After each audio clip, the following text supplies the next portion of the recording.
ఏపీలో రఘురామకృష్ణరాజు పేరు చెప్పగానే గుర్తుకొచ్చేది వైసీపీ ప్రభుత్వంలో స్వపక్షంలో విపక్షంలా మారి ఆయన విసిరిన సెటైలు, అధినేత జగన్పై చేసిన పోరాటం, అందులో పోలీసు కస్టడీలో హింస, కోర్టు కేసులు ఇవే. ఇప్పుడు టీడీపీలో చేరి ఎమ్మెల్యేగా గెలిచిన తర్వాత కూడా ఆయన తన శైలిని మార్చుకోలేదా అంటే అవుననే సమాధానం వినిపిస్తోంది. ఇదంతా ఎందుకు చెప్పుకోవాల్సి వస్తుందంటే తాజాగా ఓ యూట్యూబ్ ఛానల్లో ఆయన చేసిన వ్యాఖ్యల వల్లే. సహజంగా ఫిల్టర్ లేకుండా మాట్లాడతారనే పేరున్న రఘురామకృష్ణరాజు తనకు కూటమి ప్రభుత్వంలో మంత్రి పదవి దక్కకపోవడంపై అడిగిన ప్రశ్నకు సమాధానంగా చేసిన వ్యాఖ్యలు వైరల్ అయ్యాయి. మంత్రి పదవి అన్ని కులాలకు ఇవ్వలేరు. చంద్రబాబు భయపడే కులాలు కొన్ని ఉన్నాయి, నచ్చని కులాలు కూడా ఉండొచ్చు. భయపడే కులాలకు ఎక్కువ పదవులు ఇచ్చి నచ్చని కులాన్ని పక్కన పెట్టొచ్చని రఘురామ చెప్పుకొచ్చారు.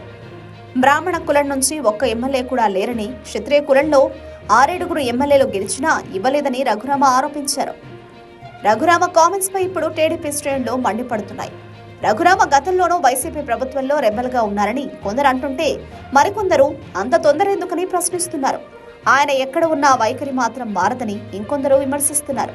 ఆయన ప్రత్యర్థులైతే ఏకంగా సీఎం చంద్రబాబు తనకు నచ్చని కులాన్ని తొక్కేస్తారంటూ విమర్శలు ఎక్కుపెడుతున్నారు. తొలుత స్పీకర్ లేదా మంత్రి పదవి ఆశించిన ఆయన ఏది దక్కకపోవడంపై అసంతృప్తితోనే ఇలా వ్యాఖ్యలు చేసి ఉండొచ్చని ఆయన అభిమానులు చెబుతున్నారు. ఏదేమైనా రఘురామ వ్యాఖ్యల వేడి ఇప్పుడు టీడీపీ అధిష్టానాన్ని తాకుతోంది.